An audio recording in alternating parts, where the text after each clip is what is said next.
അമൃതവേണി ലൈസ് കിറ്റ് presents daily news പ്രഭാത വാർത്തകൾ powered by Pulimoottil silks KSFE in association with Joy Alukkas. ഇത്തവണ ഫസ്റ്റ് അടിക്കില്ലേ നമ്മള്?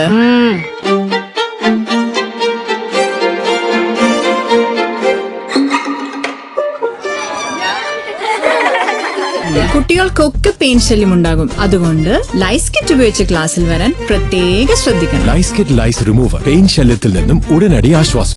നമസ്കാരം, ഞാൻ ഡേസി ബിജു. ഡെയിലി ന്യൂസിന്റെ പ്രഭാത വാർത്തകളിലേക്ക് സ്വാഗതം. ഇന്ന് ഓഗസ്റ്റ് 31 ഞായറാഴ്ച.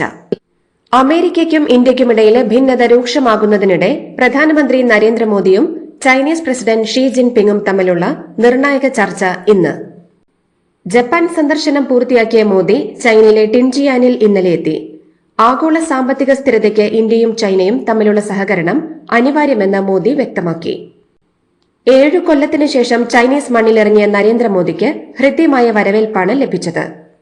ഇന്ത്യൻ സമയം രാവിലെ 9:30-ക്കാണ് ഇരു നേതാക്കളും തമ്മിലുള്ള ചർച്ച നിശ്ചയിച്ചിരിക്കുന്നത്. കഴിഞ്ഞ വർഷം റഷ്യയിലെ കസാനിൽ പരസ്പര ബന്ധം മെച്ചപ്പെടുത്താൻ കൈക്കൊണ്ട തീരുമാനങ്ങളുടെ പുരോഗതി മോദിയും ഷിയും വിലയിരുത്തും.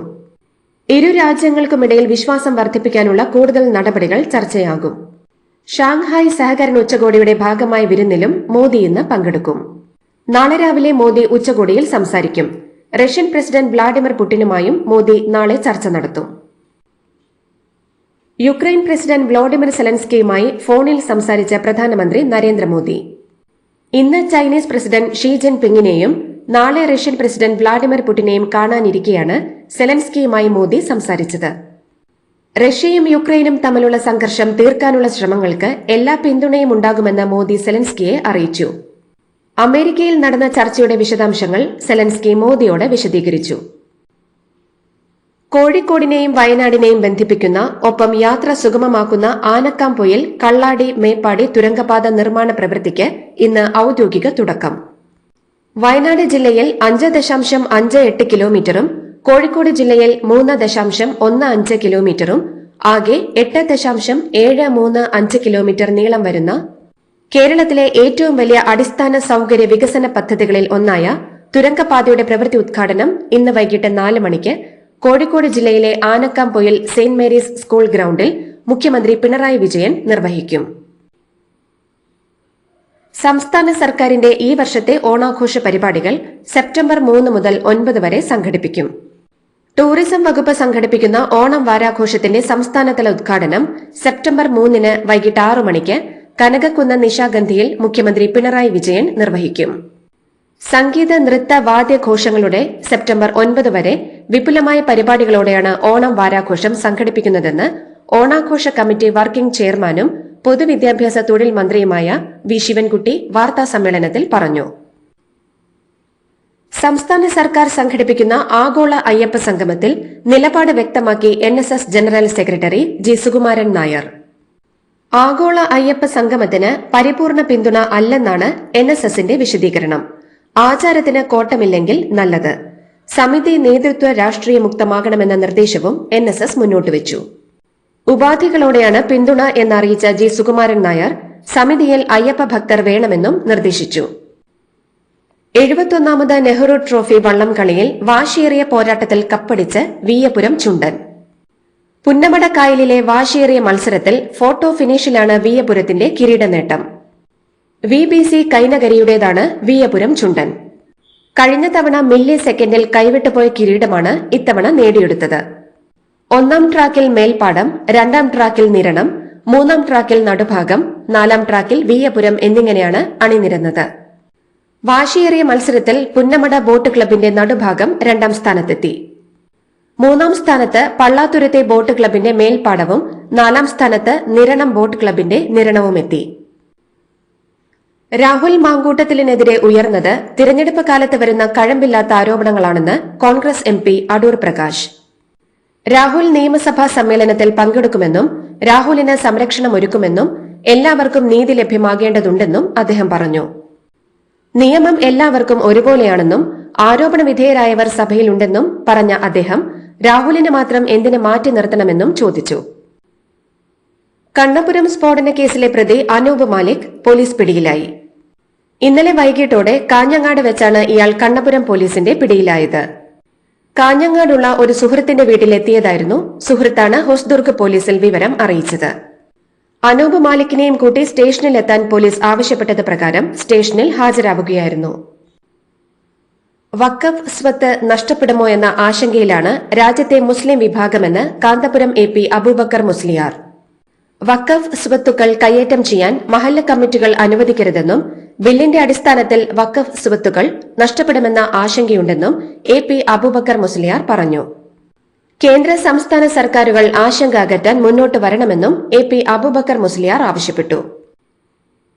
സംസ്ഥാന സർക്കാർ ആരോഗ്യ മേഖലയിൽ നടപ്പിലാക്കി വരുന്ന ബഹുമുഖ വികസന പദ്ധതികളുടെ ഭാഗമായി ഫറോക്ക് താലൂക്ക് ആശുപത്രിയിൽ പുതുതായി നിർമ്മിച്ച ബഹുനില മന്ദിരം ഇന്ന് രാവിലെ 10 മണിക്ക് മുഖ്യമന്ത്രി പിണറായി വിജയൻ നാടിന് സമർപ്പിക്കും. ആരോഗ്യവകുപ്പ് മന്ത്രി വീണ ജോർജ് അധ്യക്ഷത വഹിക്കും.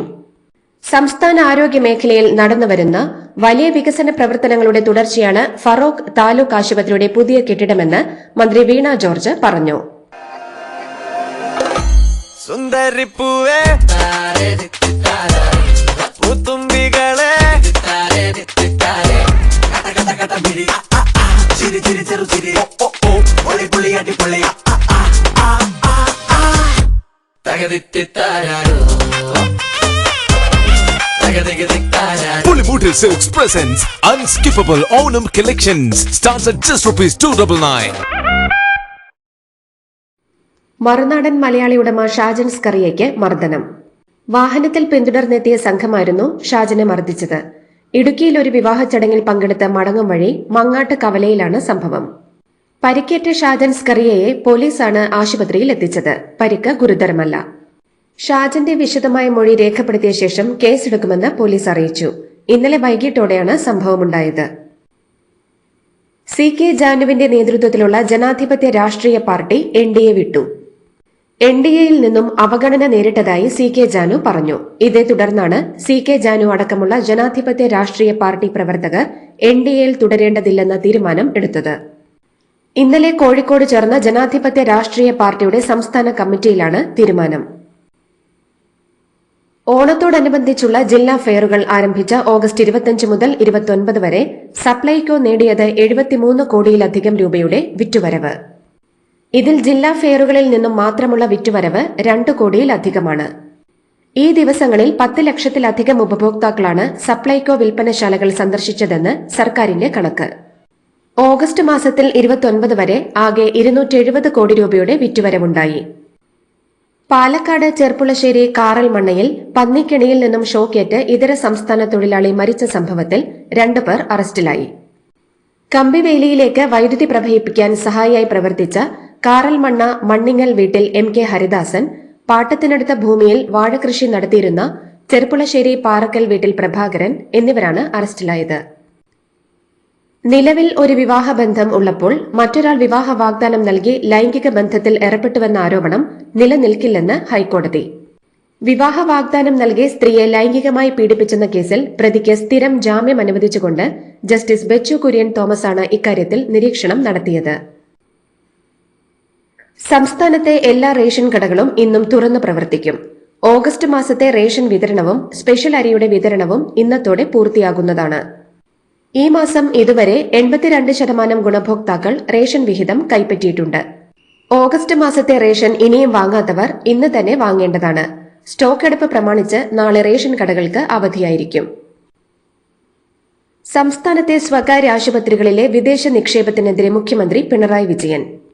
കേരളത്തിലെ പ്രധാനപ്പെട്ട സ്വകാര്യ ആശുപത്രികൾ ചില ആഗോള കോർപ്പറേറ്റുകൾ ഏറ്റെടുക്കുകയാണെന്നും ഈ ആശുപത്രികൾ സാധാരണക്കാർക്ക് താങ്ങാനാകാത്ത ചികിത്സയിലേക്ക് മാറുകയാണെന്നും മുഖ്യമന്ത്രി പറഞ്ഞു. കൊച്ചിയിൽ വെൽകെയർ ആശുപത്രി സൂപ്പർ സ്പെഷ്യാലിറ്റി കെട്ടിടം ഉദ്ഘാടനം ചെയ്ത് സംസാരിക്കുകയായിരുന്നു മുഖ്യമന്ത്രി. എറണാകുളത്ത് കാരിക്കാമുറിയിൽ പുതിയ KSRTC ബസ് സ്റ്റാൻഡ് നിർമ്മാണത്തിന് സർക്കാർ 12 കോടി രൂപ അനുവദിക്കുമെന്ന് ധനവകുപ്പ് മന്ത്രി KN ബാലഗോപാൽ. പുതിയ KSRTC ബസ് സ്റ്റാൻഡ് നിർമ്മിക്കുന്നതിന്റെ പ്രാരംഭ നടപടികൾക്കായി മന്ത്രി നടത്തിയ സന്ദർശനത്തിലാണ് പ്രഖ്യാപനം. മുണ്ടക്കൈ ചൂരൽമല ദുരന്ത ബാധിതരുടെ പുനരധിവാസത്തിനായി ഏറ്റെടുത്ത കൽപ്പറ്റയിലെ എൽസ്റ്റൺ എസ്റ്റേറ്റ് ഉടമയ്ക്ക് 24 കോടി രൂപ അനുവദിച്ചു. എസ്റ്റേറ്റ് ഉടമ ഹൈക്കോടതിയിൽ ഫയൽ ചെയ്ത റിട്ട് ഉത്തരവ് പ്രകാരം സർക്കാർ ഹൈക്കോടതിയിൽ കെട്ടിവച്ച തുകയിൽ നിന്നാണ് 24 കോടി രൂപ അനുവദിച്ചത്. എസ്റ്റേറ്റ് ഉടമയ്ക്ക് ലഭിച്ച തുകയിൽ നിന്നും തൊഴിലാളികൾക്ക് ലഭിക്കേണ്ട വിവിധ ആനുകൂല്യങ്ങൾ 5 ദിവസത്തിനകം വിതരണം ചെയ്യണമെന്നും ഹൈക്കോടതി നിർദ്ദേശിച്ചു. കേര പദ്ധതി വാർത്ത ചോർത്തൽ വിവാദത്തിന് പിന്നാലെ കൃഷിവകുപ്പ് പ്രിൻസിപ്പൽ സെക്രട്ടറി സ്ഥാനത്ത് നിന്നും ബി അശോകിനെ മാറ്റി. ടിങ്കു ബിസ്വാളിനാണ് പകരം ചുമതല നൽകിയിരിക്കുന്നത്. ഉത്തരവിന് പിന്നാലെ ടിങ്കു ബിസ്വാൾ ചുമതലയേറ്റു. ബി അശോകിന് ഇപ്പോൾ നൽകിയത് KTDFC ചെയർമാൻ പദവിയാണ്. ചാലക്കുടിയിലെ ബ്യൂട്ടി പാർലർ ഉടമ ഷീല സണ്ണിയെ വ്യാജ ലഹരി കേസിൽ കുടുക്കിയ സംഭവത്തിൽ കുറ്റപത്രം സമർപ്പിച്ച പോലീസ്. തൃശൂർ സെഷൻസ് കോടതിയിലാണ് പോലീസ് കുറ്റപത്രം സമർപ്പിച്ചത്.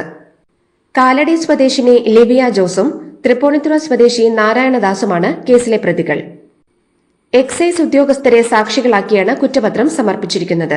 ഷീല സണ്ണിയുടെ മരുമകളുടെ സഹോദരിയാണ് ലിവിയ. കൺഗ്രാചുലേഷൻസ് മിട്ടിക്കാട്ടോ. പൈലറ്റ് ആവണമെന്ന് പറയണേ. അവളുടെ ആഗ്രഹമല്ലേ, അവള് പറക്കട്ടെ. ചെലവ് എത്രയാന്ന്? KSFയുടെ പുതിയ ഹാർമണി ചുറ്റി ചേരണം. കണ്ണടച്ചു തുറക്കും മുമ്പ് അവളുടെ +2 കഴിയില്ലേ.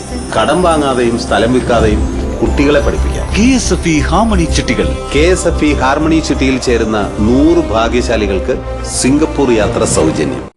ധർമ്മസ്ഥലയിലെ വെളിപ്പെടുത്തലുമായി ബന്ധപ്പെട്ട അന്വേഷണത്തിന്റെ ഭാഗമായി മലയാളിയായ ടി ജയന്തിന്റെ ബംഗളൂരുവിലെ വീട്ടിൽ പോലീസ് പരിശോധന.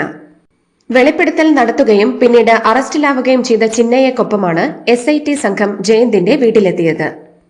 ചിന്നയ്യ നേരത്തെ ഈ വീട്ടിലെത്തിയിരുന്നുവെന്നാണ് പോലീസ് സംശയിക്കുന്നത്.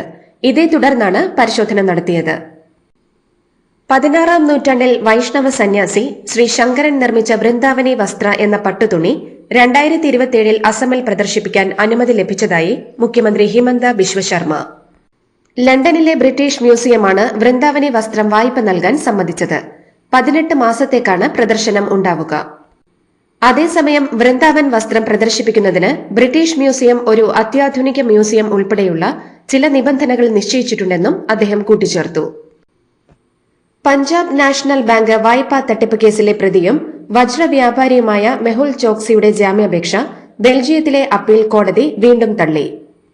6300 കോടി രൂപയുടെ തട്ടിപ്പുമായി ബന്ധപ്പെട്ട് ഇദ്ദേഹത്തെ ഇന്ത്യയിലേക്ക് തിരിച്ചെത്തിക്കാനുള്ള ശ്രമം നയതന്ത്ര തലത്തിൽ തുടരുന്നതിനിടെയാണ് മെഹുൽ ചോക്സി ബെൽജിയത്തിലെ കോടതിയെ സമീപിച്ചത്. ഉത്തരേന്ത്യൻ സംസ്ഥാനങ്ങളിൽ ജനജീവിതം ദുസ്സഹമാക്കി കനത്ത മഴ തുടരുന്നു. ജമ്മു കാശ്മീരിലും ഉത്തരാഖണ്ഡിലും മഴയിലും മിന്നൽ പ്രളയത്തിലും മരിച്ചവരുടെ എണ്ണം 17ആയി. കാണാതായവർക്ക് വേണ്ടിയുള്ള തെരച്ചിൽ ഊർജിതമാക്കി.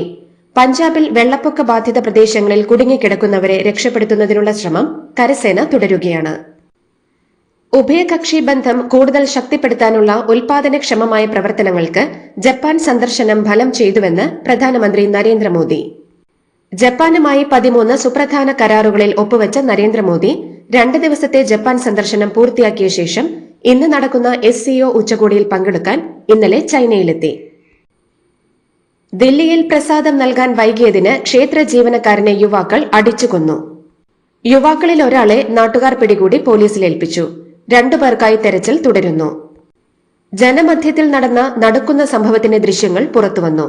വെള്ളിയാഴ്ച രാത്രി 9 മണിക്കാണ് കേസിനാസ്പദമായ സംഭവം. വടക്കൻ ഗാസയിലെ ചില മേഖലകളിലേക്കുള്ള സഹായ വിതരണം വീണ്ടും തടയാൻ ഇസ്രായേൽ സൈന്യം തീരുമാനിച്ചതായി റിപ്പോർട്ട്. ഹമാസിനെ ലക്ഷ്യമിട്ട് ഗാസയിൽ വീണ്ടും വ്യോമാക്രമണം നടത്താൻ തീരുമാനിച്ചെന്നും റിപ്പോർട്ടുകളുണ്ട്. വടക്കൻ ഗാസയിൽ നിന്ന് താമസക്കാരെ തെക്കൻ ഗാസയിലേക്ക് ഒഴിപ്പിക്കാനുള്ള ശ്രമവും ഇതോടൊപ്പം നടത്തും. ഇതിന്റെയെല്ലാം ഭാഗമായാണ് സഹായവുമായി വരുന്ന ട്രക്കുകളുടെ വടക്കൻ ഗാസയിലേക്കുള്ള സഞ്ചാരം നിയന്ത്രിക്കുന്നതെന്നാണ് വിവരം. ഇതോടുകൂടി ഡെയിലി ന്യൂസിന്റെ ഇന്നത്തെ പ്രഭാത വാർത്തകൾ സമാപിക്കുന്നു. ഡെയിലി ന്യൂസിന് വേണ്ടി വാർത്തകൾ വായിച്ചത് ഡെയ്സി ബിജു. ഡെയിലി ന്യൂസ് ലൈവ്.in വാർത്തകൾ വിരൽ തുമ്പിൽ.